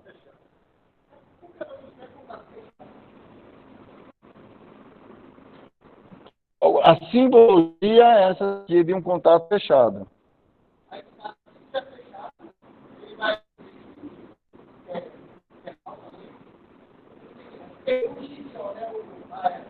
Isso, verifica se está aberto. Não, calma, entendi a sua pergunta. Aqui é a instrução, verificar se está aberto. Aqui é o nome do contato, certo? Então ele verifica, o contato é um contato fechado, a representação dele é o contato fechado. Então ele verifica se está aberto, aí ele verifica lá, ó. Agora eu sei por que não veio a imagem, porque quando eu recortei ela, eu recortei de outro jeito, vou corrigir isso depois. E aí ele diz, ó, não está aberto. Não está aberto, está fechado. Então, ele desativa. Já aqui ele faz o seguinte, não está ativo, ele joga para 0. Aí ele verifica se está aberto, aí ele olha, a posição está 0, então quer dizer que a chave está aberta. Aí ele ativa. Isso, exatamente. Beleza? Tranquilo, então. É chatinho, essa dos contatos fechados, ela é meio chatinho. Você começa a entender melhor quando você começa a colocar no programa. O jeito dela é chatinho mesmo. Eu copiei de outro jeito, veio errado aqui. Mas beleza. Aqui seria a nossa bobina. Pode ser, muitos chamam de bobina. Seria o relé de saída, ou seja, a saída do meu CP. O que é que acontece aqui? Eu tenho a minha lógica, a minha linha de comando da minha programação. O que acontece? Depois que eu leio as entradas e verifico aquelas condições anteriores, se está aberto, se está fechado, eu ativo essa lógica. Eu ativo esse contato, ou não ativo, depende da lógica. Nesse nosso exemplo aqui, ó, ele percebe que esse contato aberto é ativado. Quer dizer o quê? Que ele está em 1, que o que apertou energizou lá a entrada. Esse aqui também tem 1, energizou a entrada. Isso aqui é verdadeiro, isso aqui é verdadeiro. Essa lógica aqui a gente já viu que é uma lógica AND. Você viu na aula passada, uma lógica AND. A lógica AND diz o seguinte, se é verdadeiro, tem duas entradas. Se as duas são verdadeiras, a saída é verdadeira. Então, eu ativo a minha saída. Quando eu ativo a minha saída, eu coloco na tabela de saída da memória, eu coloco lá em 1. Estou executando o programa, tá? Vou lá e atualizo ele em 1. Quando eu coloco ele em 1, quando eu vou agora atualizar as saídas, eu vou então energizar no meu módulo de saída o endereço correspondente. Certo? Então, digamos que aqui seja O2, aqui seria o quê? O2, 1, módulo de saída 2, pino 1, ou conexão 1. Ele vai lá, energiza, ativa essa saída e aí, por fim, ele liga no meu equipamento, a lâmpada, dependendo do que está conectado. Ok? Isso seria uma forma de pensar. Sabendo que isso é lógica AND, né? Conhecendo a tabela verdade da tabela AND, da lógica AND, e entender que seria ativo. Mas se a gente olhar agora de uma forma de circuitos virtuais, imagina o seguinte, ó. Aqui tem um potencial, digamos que aqui tem uma energia, e aqui seja o zero. Só, aí cada um interpreta do seu jeito. Ou seja, tem um potencial aqui. Para eu ligar essa lâmpada, eu tenho que fazer o quê? Eu tenho que energizar ela. Como é que eu energizo? Fechando o circuito. Eu não interruptor. Não é isso? Então, isso, né? Então, digamos que aqui agora seja duas chaves. Quando eu fechar essa chave e fechar essa chave, eu libero o circuito para ligar a lâmpada. Não é isso? Então a gente sabe que essa lâmpadazinha aqui, essa saída, ela só se ativa quando essa chave estiver ativada e quando essa chave estiver ativada. Nem me importa saber se é uma AND ou não. O que me importa saber é o seguinte, ó. Apertei o botão, está ativado. Apertei o outro botão, está ativado, ó. Fechou o circuito, ativou a saída. Então, observe apenas os contatos. Eu percebo que se eles estão ativos, se forem contato aberto, né? Se eles estão ativos é porque eles fecharam o circuito e está lá. Se é um contato não fechado, já é o contrário. Ele já é fechado. Então, se eu botar aqui o normalmente fechado, ele já vai ativar a saída. Agora, quando eu ativar ele, ele vai, se ele é fechado, ele vai abrir. Aí ele não vai ativar a saída. A gente vê isso depois na prática.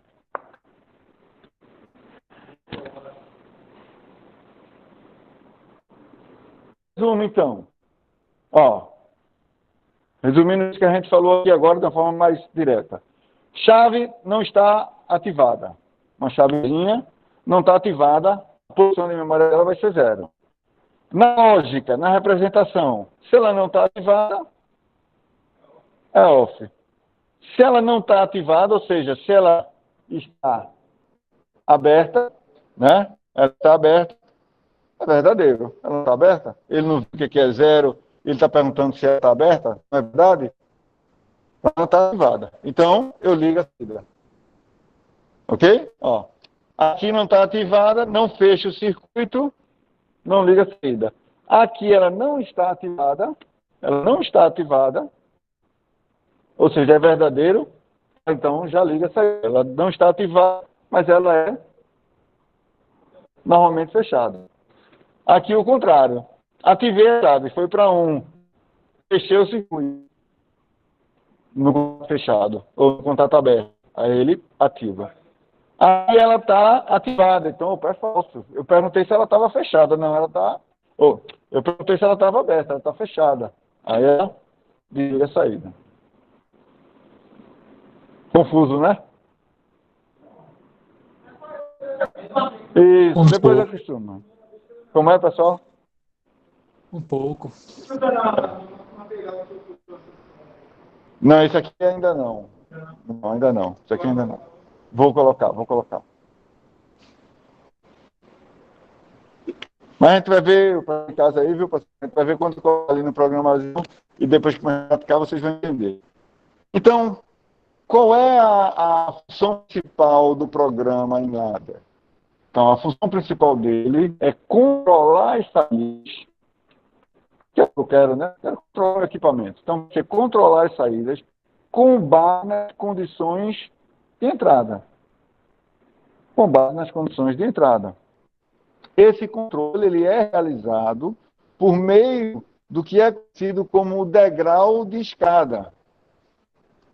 Ó, aqui, ó, as principais da escada e os degraus. Então, ele vai executando linha a linha, degrau a degrau. Em geral, uma linha consiste em um conjunto de condições de entrada, as condições de entrada, certo?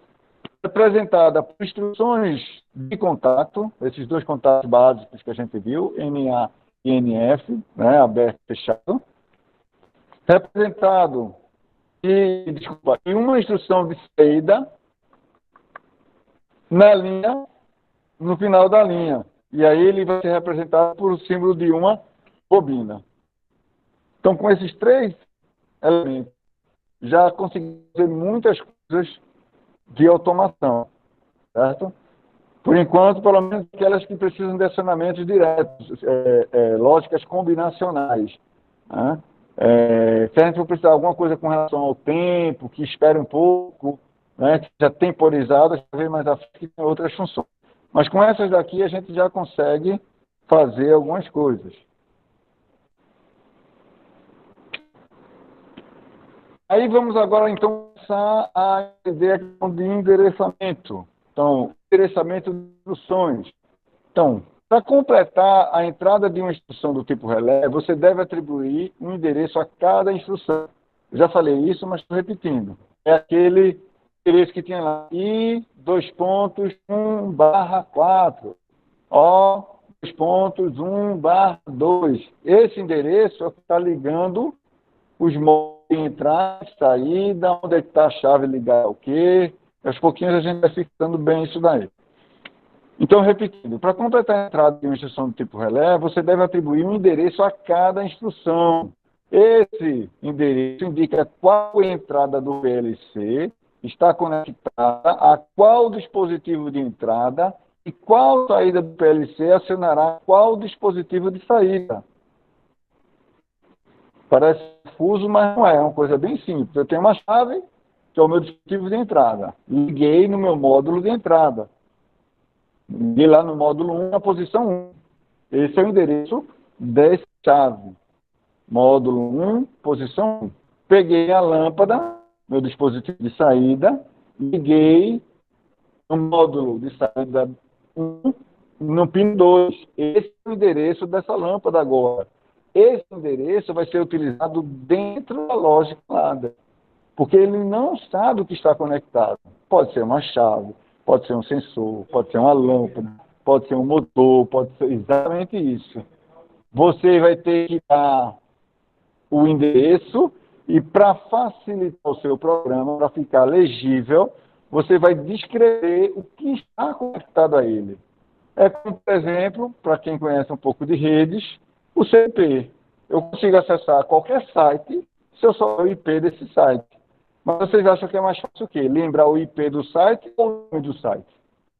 O nome. Isso que tem o chamado DNS, o servidor de nome, né? Então aí você bota o nome, passa por esse servidor, ele converte e joga para o IP. Né? Que a rede funciona pelo IP. Ele converte e joga para o IP dele. A mesma coisa vai ser aqui. Se eu botar só o endereço, eu vou dizer o que é que está conectado no módulo da posição 1. Pô, é o quê? É o quê? Se eu for lá, coloco esse endereço e também coloco o nome, ó, é a botoeira 1. Opa! Então, no pino 1, está ligado a botoeira 1. Eu estou descrevendo e aí vai ficar fácil eu enxergar dentro da minha lógica o que está ligado ao quê? E ao pino. Exatamente? Perfeito.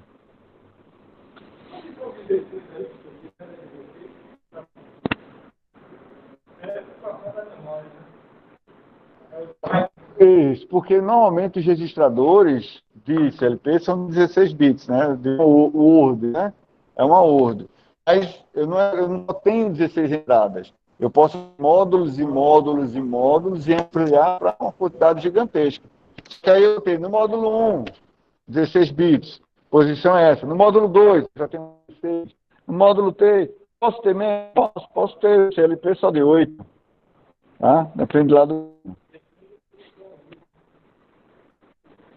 Isso. O endereçamento de entradas e saídas reais, né, bem como internas, dependendo do modelo do CLP utilizado, eles podem mudar. A forma de endereçar pode mudar. Depende do fabricante, depende do modelo. Então, tem um lá que é X0. A entrada é X e a saída é Y. Eu tenho outro que é I e O. Input, né? Eu tenho... eu lembro só desses dois só. O X, Y e o O. Mas pode ter outros também. Tudo depende de como o fabricante determinou. Como é que você vai saber disso? Manual do equipamento, manual do CLP.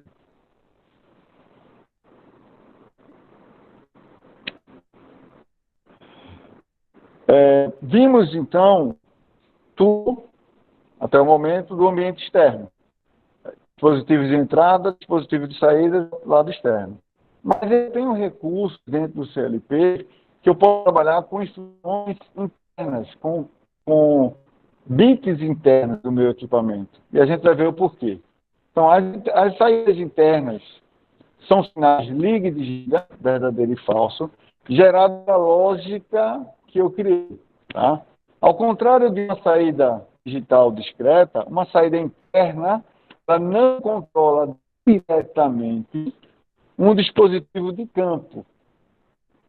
O que é a saída externa? A saída externa é aqui, por exemplo, aqui, o O 1.1, o O 2.1/1. Ou seja, eu estou mandando já para o meu módulo de saída, já estou controlando o meu dispositivo de saída. Na instrução interna, quando eu ativo, eu represento aqui, por exemplo, por B3 1/3, quando eu ativar isso aqui, isso não vai estar ligado a nenhum dispositivo externo. Isso vai ter, mais uma vez, um espaço na memória que vai indicar que esse bit daqui foi ativado. Ele vai ligar o que dentro? Nada. Ele só vai dizer, ó, esse bit, essa posição está ativa. E ela pode representar o quê? Ó, ela pode representar a lógica desse diagrama. Como assim representar a lógica? Ó, dizer que tudo isso daqui, de 1 a 7, foi fechado.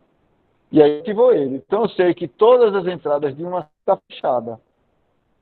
Só isso. Eu sei que todas estão fechadas. E eu vou fazer o que com isso? Aí depende do seu programa. Aqui, por exemplo, um dos recursos utilizados em Lab para esse recurso aqui da instrução interna é o seguinte: eu tenho uma limitação de quantidade de contatos que eu posso utilizar por linha. O programa limita, né? Alguns programas limitam isso daí. Poxa, mas eu tenho 20 entradas. Eu quero usar essas 20 entradas, a minha lógica faz com que essas 20 entradas usem aqui, numa linha só. Aí, poxa, não vai dar. Eu posso fazer o seguinte, ó, peguei 7 aqui e indiquei que quando as 7 estiver ativa, fecho aqui. Beleza.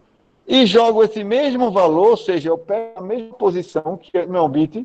A gente não viu que a lógica lê uma posição de memória, mesmo que seja de uma chave, não lê uma posição de memória. Aqui é uma posição de memória. Coloquei aqui. Então, quando isso aqui está ativo, isso aqui está o quê? Quando essa saída de bobina está ativa, isso aqui está o quê? Ativo também. E aí, se todas as outras fecharem, vão somar. Isso quer dizer o quê no final? Que todas essas chaves estão ativas. Então, eu consigo brincar, né, com essas posições. Exatamente. Repete. Peraí. Ah, sim, é a rede. Como se diz? Eita. É o que a gente chama de network também. Cada linha dessa é uma rede, é uma lógica, é uma linha de comando. Isso, o que eu fiz foi, porque quando eu vou criando várias linhas. Tá? 1, 2, 3, tá? E depende do programa. Isso, exatamente. Você sabe. A gente vai ver que alguns programas, eles definem, por exemplo, o módulo. Você diz, ó, essas duas redes aqui é do sensor da porta. Aí eu cria uma outra. Ó, essa outra lógica aqui é do sensor de saída. Você cria, subdivide e organiza seu programa. Você cria comentários. Programação normal, só que desenhada, né?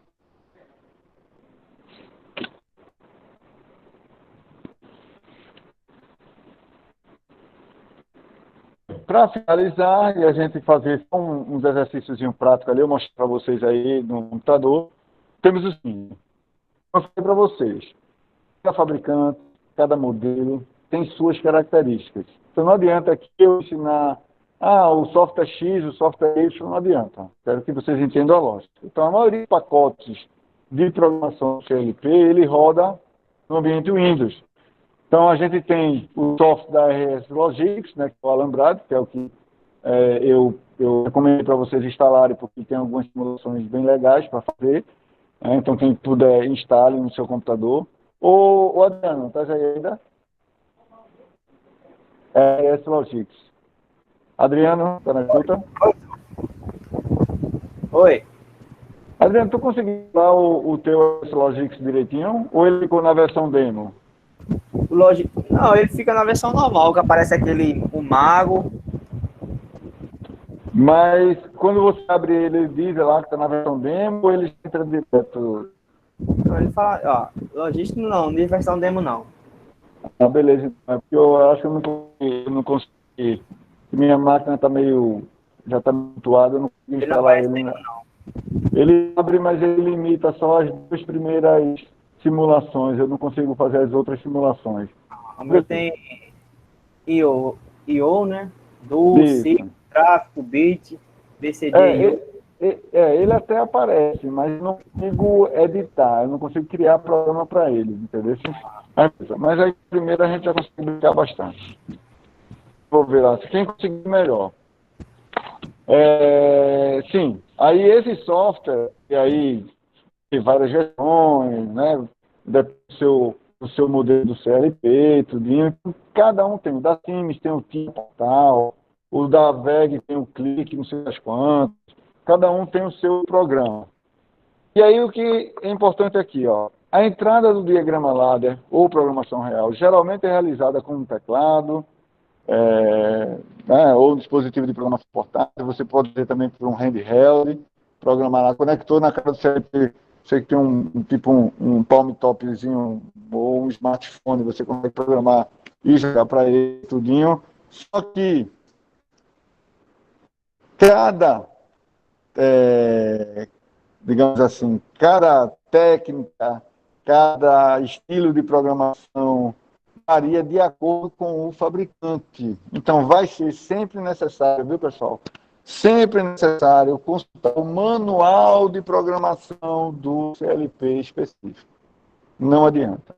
Ah, mas eu vou sair daqui e vou saber programar qualquer CLP. Não.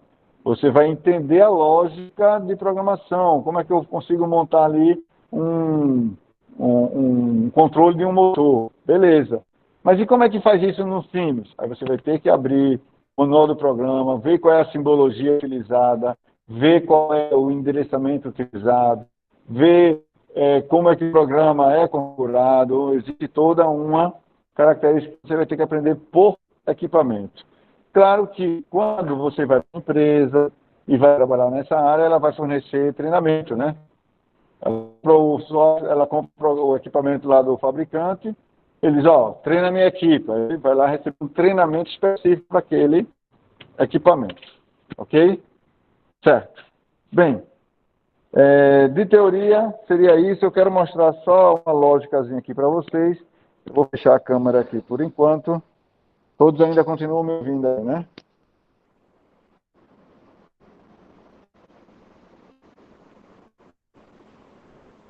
Deixa eu parar aqui a apresentação.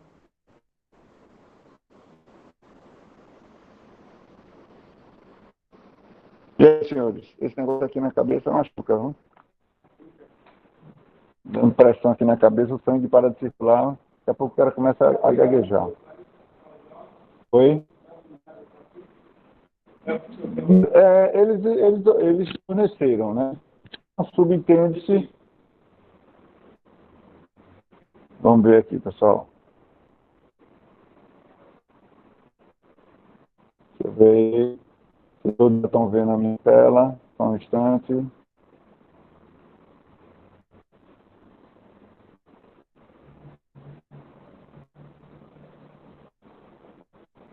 Ok, todos já estão vendo aqui. Pronto.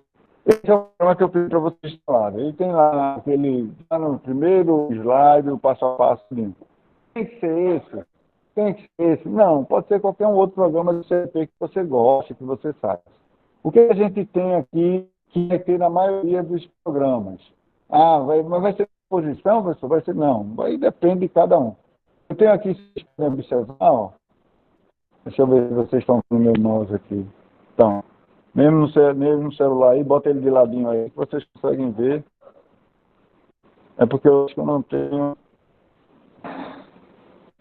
Mas dá para ver. Tá, não. Vou botar aqui que eu vejo se está aparecendo aí para vocês. Então, ó, eu tenho isso daqui. O que ele fornece para a gente, esse programadinho? Ele tem, por exemplo, uma simulação. Ó.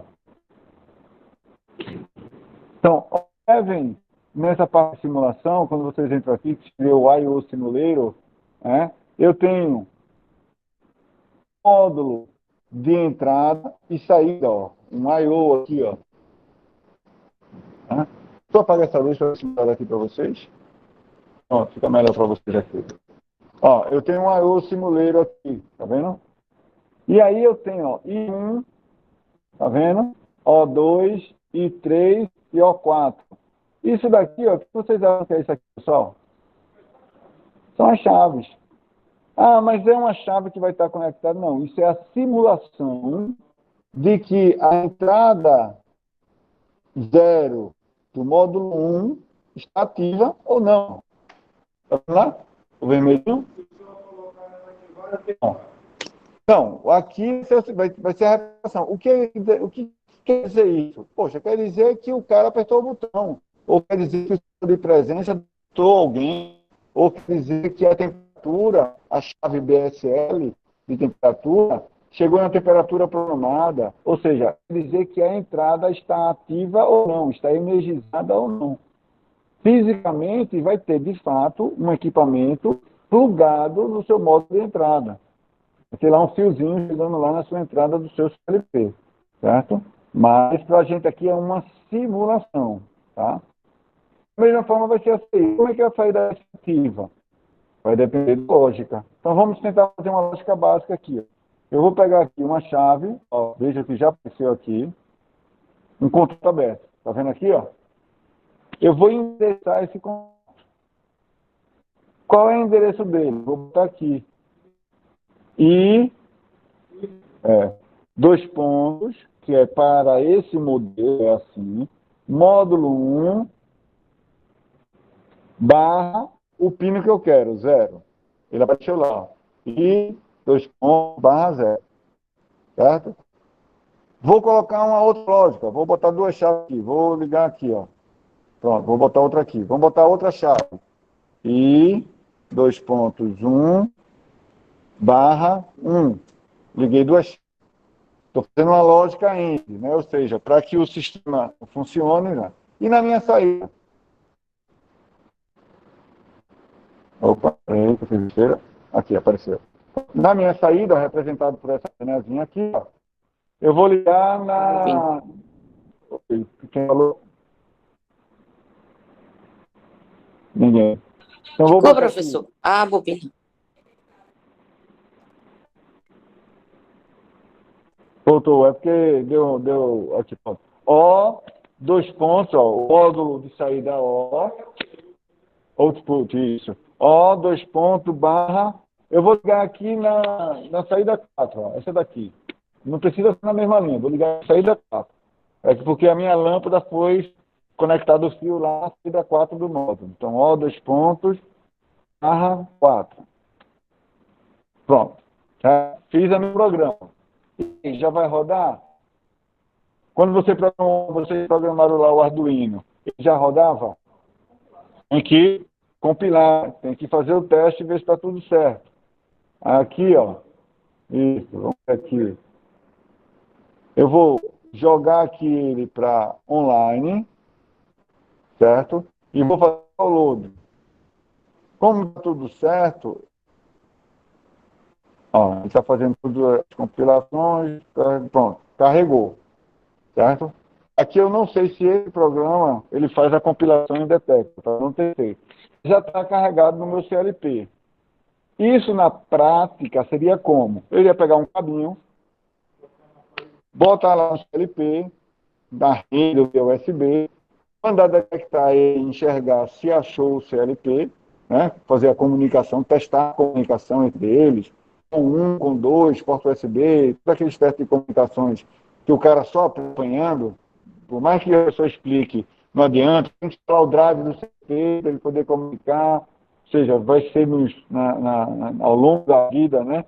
Praticando e testando, mas precisa desse recurso, você vai testar ele. Observe que aqui, ó, eu me comuniquei com o CLP, Go, já desapareceu o meu recurso de programação, tá? E eu tenho as três funções aqui, ó, Program, que eu estou no modo de programação, eu tenho o Step, que eu posso fazer passo a passo a execução do meu programa, e eu tenho o modo Run, que é quando eu boto para executar o meu programa. Então, vamos botar aqui no modo Run, certo?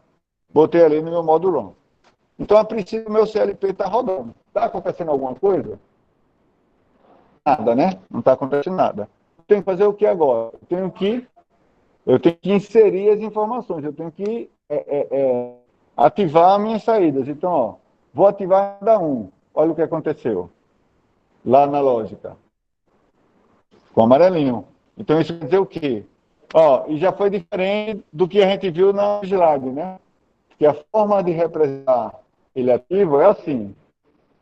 Então, quando eu ativar aqui a entrada 1, ó, foi a 0. Ó. Vou desativar 0. O pessoal de casa está conseguindo acompanhar? Vou ativar 1. Viu lá?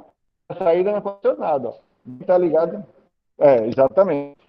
Porque o circuito virtual, o circuito lógico está fechado, né? Então, eu não estou conseguindo passar de um lado ao outro ali. Ó.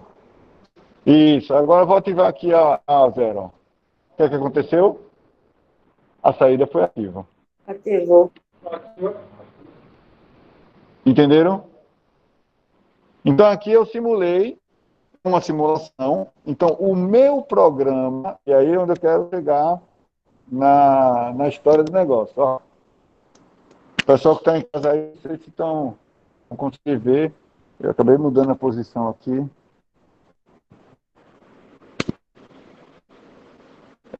O meu programa é esse. São 2 contatos abertos numa rede com uma saída. Como fazer vai depender de cada fabricante, de cada CLP. No da Sims, você vai botar 2 contatos abertos, representação que ele dá lá, contatos abertos, e uma bobina na saída. A lógica é a mesma. A forma de programar, os desenhos, as representações, os endereços podem ser outros. A simbologia é diferente. Então, a lógica é a mesma. Então, aqui está ativo e desativo. Vamos fazer mais uma.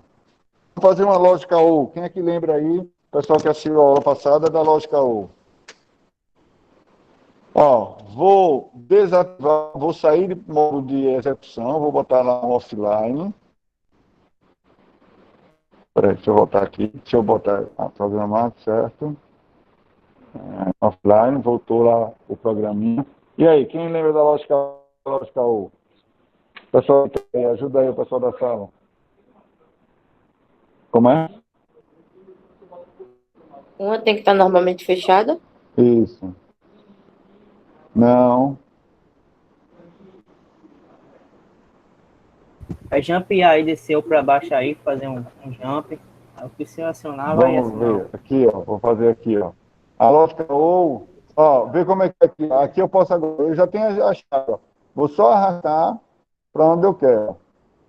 Ó. Viu aí? O pessoal acompanhou? Eu posso arrastar para fora, ó. Estou em paralelo, no caso. Isso, ó. Aqui eu estou colocando eles em paralelo. Ou seja, se olhar, a lógica, os 2 estão abertos, né? Eu vou desligar aqui as chaves. No executor, porque ele não está rodando. A gente, ó, aqui imagina que tem uma energia e para eu ligar aqui eu tenho que fechar isso aqui. Então, ou ela passa por aqui, ou ela passa por aqui. Então, é uma das duas liga, né? Então, vamos lá. Vou botar ele online. Vamos botar... Ó, eu tenho que... Outro detalhe, viu, pessoal? Depois que você programa, toda vez que você mudar o software, você tem que carregar de novo o software no CLP. Você tem que sempre ter o download para o CLP. Então, se eu chegar aqui e botar para executar, ó, não aconteceu nada lá na saída, tá vendo? Porque a programação está adiante. Vou fechar aqui, ó, ver ó, o que é que aconteceu. Aí o cara vai dizer, oxe, que doença é essa? Ou isso só acende quando as duas estão, mas por quê? Porque eu programei, mas não carreguei o software no CLP. Então, vou ter que botar para programar.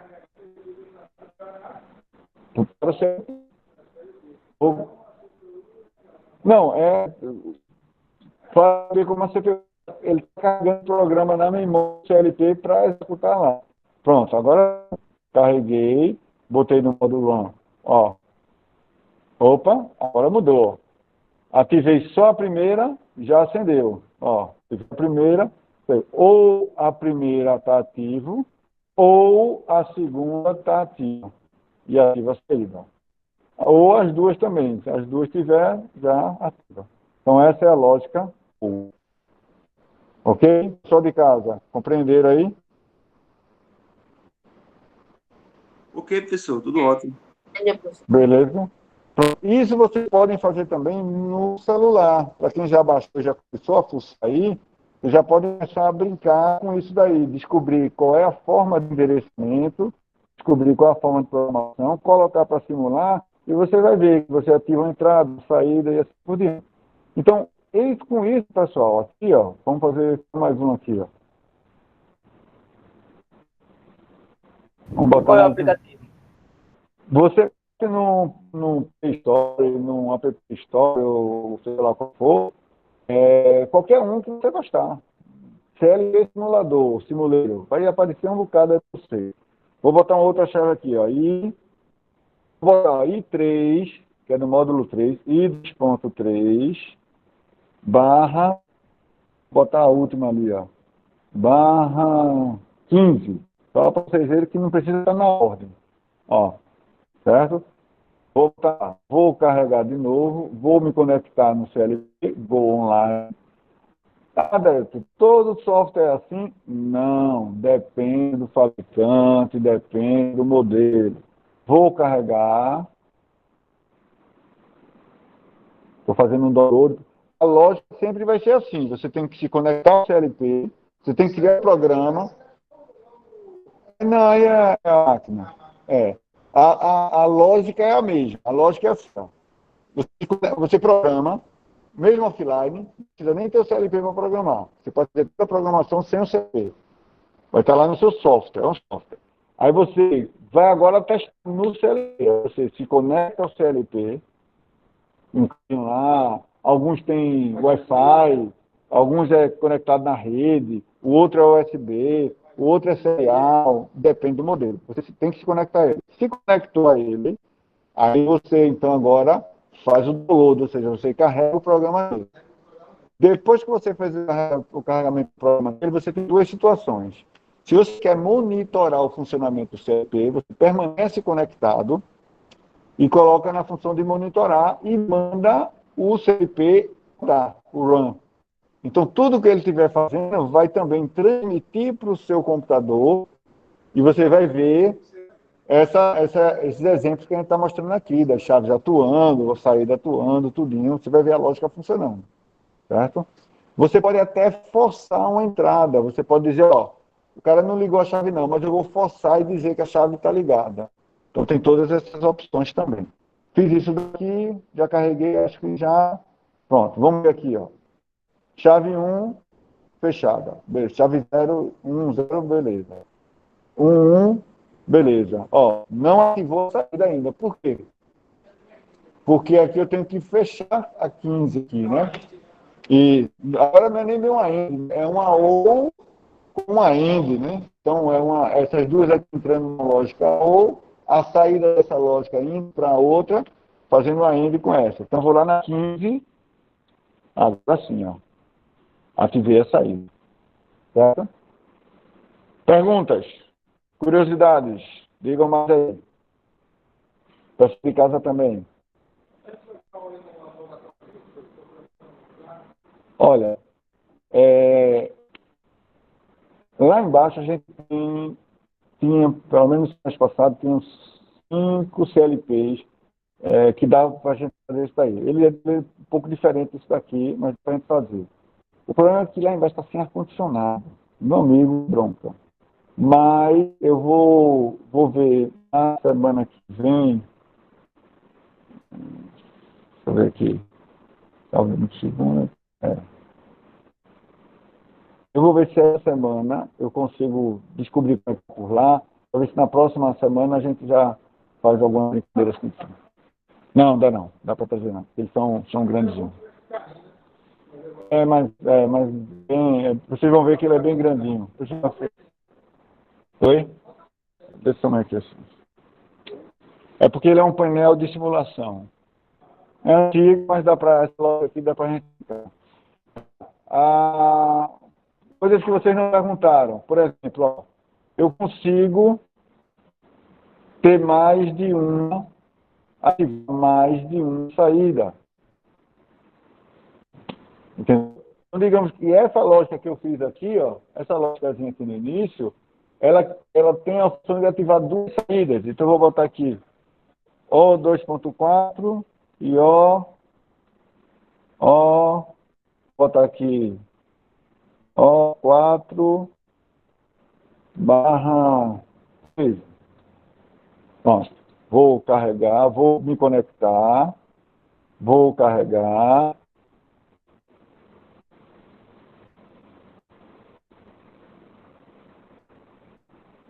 Vou desativar aqui a chave, vou botar ele no modo RAM.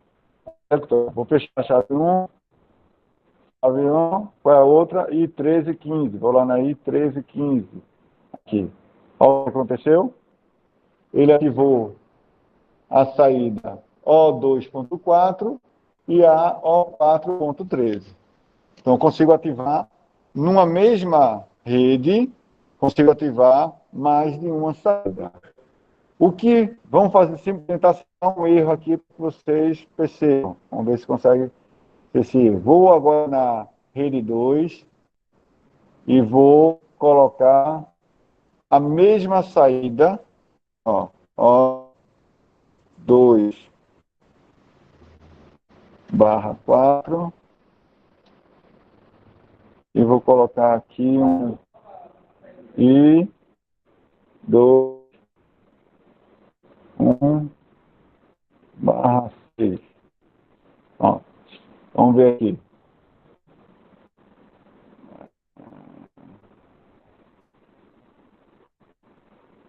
Vamos lá. Vamos tentar botar ele aqui. Go online. Vamos dar um download aqui. Deixa eu ver se ele vai identificar o erro ou não. A princípio ele não deu erro. Era para ter dado um erro, mas não deu. E aí pode ser o simulador.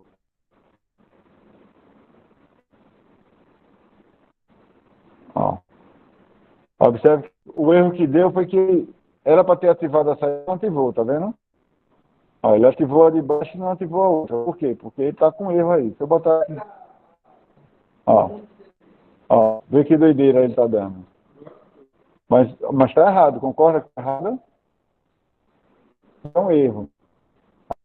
O correto seria o programa detectar. Como esse é um simulador, ele não tem a função de compilação, é aceitável. Mas se você perceber, quando você fizer alguns outros programas, ele vai dizer, ó, estás usando a mesma saída para lógicas diferentes. Não pode. Porque uma está dando conflito com a outra. Você pode ter várias entradas repetidas, mas você não vai poder ter várias saídas repetidas. A saída ela é única. Você está ativando uma porta de saída. Então, tem que ter uma única lógica para ela. Se você criar outras lógicas para elas, né, aí você vai...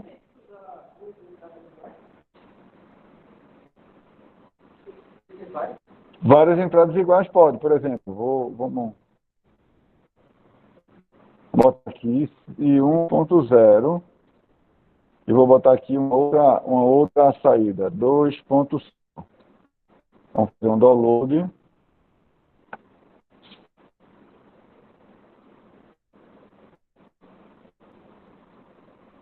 E vamos botar modo ROM.